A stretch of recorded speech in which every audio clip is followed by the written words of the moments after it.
कृष्ण जन्माष्टमी इस बार 18 अगस्त को है। काफी लोग कृष्ण जन्माष्टमी का बेसब्री से इंतजार करते हैं और वो इसीलिए करते हैं क्योंकि यह तंत्रोक्त रात्रि बताई जाती है। इस दिन पर अगर कुछ खास साधनाएं, कुछ मंत्रों का जाप और कुछ खास ध्यान के प्रयोग अगर कर लिए जाएं तो यह दिन इतना ज्यादा लाभदायक सिद्ध होता है क्योंकि इन चीजों को करने से उस व्यक्ति के जीवन में बहुत ही ज्यादा शक्तियों की उसे प्राप्ति होती है। क्योंकि यह तंत्रोक्त रात्रि होती है, यही वजह है कि इस दिन साधना या ध्यान आदि वगैरह करने से सभी चीजें बड़ी आसानी से सिद्ध हो जाती है। लेकिन काफी लोगों को मालूम नहीं होता है कि कृष्ण जन्माष्टमी पर कौन कौन सी खास चीजों को करना चाहिए। तो आज के इस वीडियो में कुछ बड़ी ही ज्यादा खास जानकारी के बारे में हम आपको बताएंगे।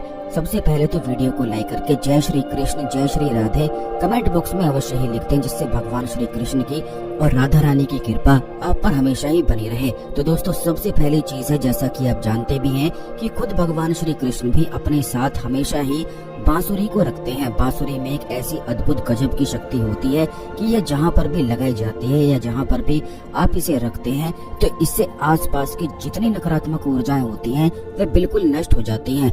काफी लोगों के घर ऐसे होते हैं जिनमें वास्तु दोष होता है और वास्तु दोष होने के कारण उनके जीवन में बहुत ही ज्यादा संकट, परेशानी और चिंताएं हमेशा ही बनी रहती है। जिस भी घर में वास्तु का दोष होता है उस घर में जितने भी लोग रहते हैं उनके दिमाग में हमेशा ही कुछ न कुछ चिंता अवश्य ही बनी रहती है, चाहे उनके जीवन में कोई भी परेशानी ही क्यों ना हो।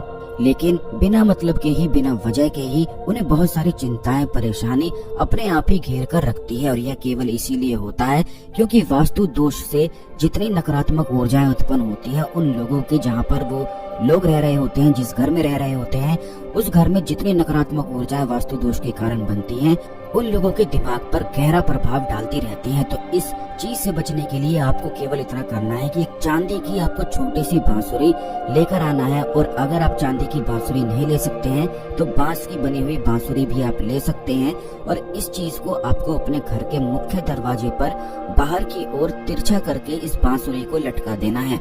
अगर आप चांदी की बांसुरी लाते हैं तो फिर इस चांदी की बांसुरी को अपने घर में अंदर की ओर पूर्व दिशा में इस बांसुरी को टांग देने से हर प्रकार का वास्तु दोष तुरंत ही समाप्त होता है। अब काफी लोग ऐसे होते हैं जिनमें उनकी शादी हो गई होती है और आपस में बहुत ही ज्यादा लड़ाई झगड़ा होता रहता है, बिल्कुल भी प्रेम उनके जीवन में नहीं रहता है। तो ऐसी स्थिति में आपको केवल इतना करना है कि एक बांस की बांसुरी लाकर अपना जो आपने जहाँ पर बेड लगाया हुआ है उसी बेड के ऊपर की ओर दीवार पर यह बांसुरी को आपको लगा देना है। ऐसा करने से जो पति पत्नी होते हैं उनमें आपस में बहुत ही ज्यादा प्रेम बढ़ने लग जाता है और जो उनके जीवन में अनबन या उनके जो लड़ाई झगड़े होते रहते हैं वे बिल्कुल ही समाप्त हो जाते हैं। ठीक इसी प्रकार काफी लोग ऐसे भी होते हैं जिनका व्यापार नहीं चलता है, नौकरी की प्राप्ति नहीं हो पाती है, या फिर कुछ बच्चे ऐसे होते हैं जिनका पढ़ाई में बिल्कुल भी मन नहीं लगता है, बहुत ज्यादा पढ़ाई करने की कोशिश करते हैं लेकिन सही से पढ़ ही नहीं पाते हैं। तो ऐसी स्थिति में आपको केवल इतना करना है कि जो लोग व्यापारी हैं, जहाँ पर वह बैठकर सभी कार्य को करते हैं वहीं पर अपने सर के ऊपर की ओर आपको एक बांस की बांसुरी लगा देनी है।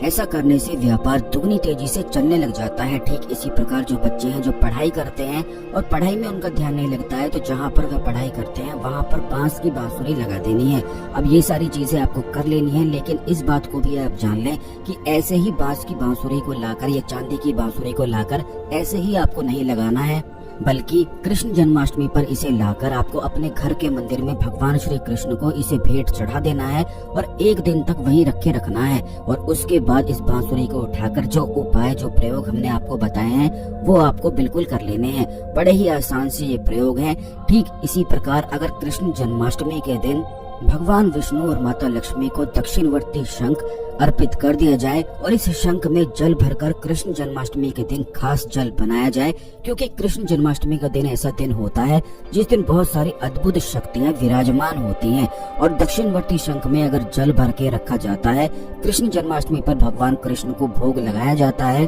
और उसमें 5 तुलसी के पत्ते रखे जाते हैं, तो ऐसा करने से वह जो जल होता है अभिमंत्रित हो जाता है, सिद्ध हो जाता है।